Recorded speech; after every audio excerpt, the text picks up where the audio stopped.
Hello दोस्तों नमस्ते guys once again फेरि पनि स्वागत गर्न चाहन्छु तपाईहरुलाई हेरेको मेरो ब्रान्ड न्यू रिएक्सन भिडियोमा।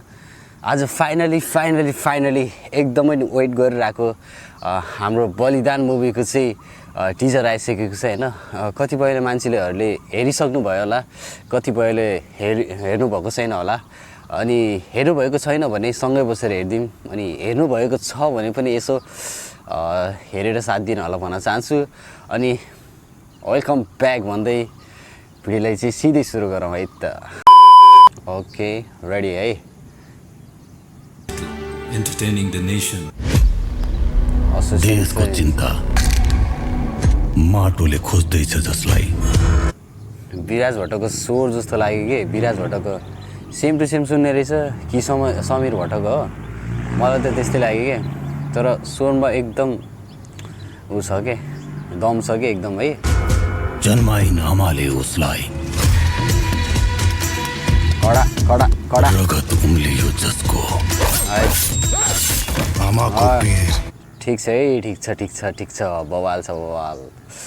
अब टिजरै यस्तो दामी छ, अब ट्रेलर कस्तो होला, ट्रेलरै यस्तो दामी भएपछि त अब फिल्म कस्तो होला, मलाई त्यस्तै लागिरहेछ। यो देशको शिर कहिले झुक्न नदिने सपुत हुँ म। अनि यार समीर भट्टको विराज भट्टको अनि के अरे भोइस त अनि सेम टु सेम छ त यार, के हो यार। म कसम भनेको 12 गाउँ मुभीमा होइन, अनि के अरे मैले सेम टु सेम लागिरहेको कि 12 गाउँ मुभीमा पनि होइन।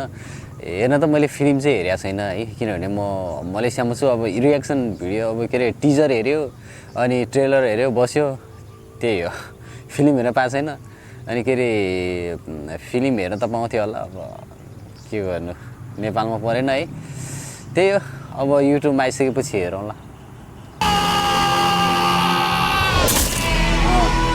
यो चाहिँ विराज भट्ट पहिला फिल्मतिर कराउँथ्यो नि, अनि गुन्डालाई हानिसकेपछि अनि पछि कराउँथ्यो नि, त्यस्तै सेम लागिरहेछ कि। यहाँ हेर्नु है एकचोटि फेरि।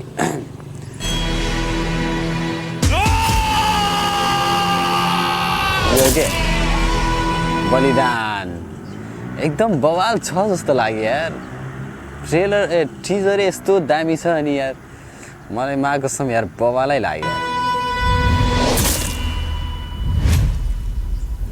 फुलपाती दसैँ फुलपातीमा चल्ने रहेछ नि है, के गर्नु, आफूले हेर्नु पाउँदैन झै लाग्यो है। एकदमै बवाल लाग्यो यार है। अनि तपाईँहरूलाई कस्तो लाग्यो त्यो पनि कमेन्ट गरिदिनु होला। अनि मन परे सेयर लाइक कमेन्ट पनि गर्नु नबिर्सिनु होला यो भिडियो होइन। अनि त्यही हो, आजको लागि यति नै। By by, good night.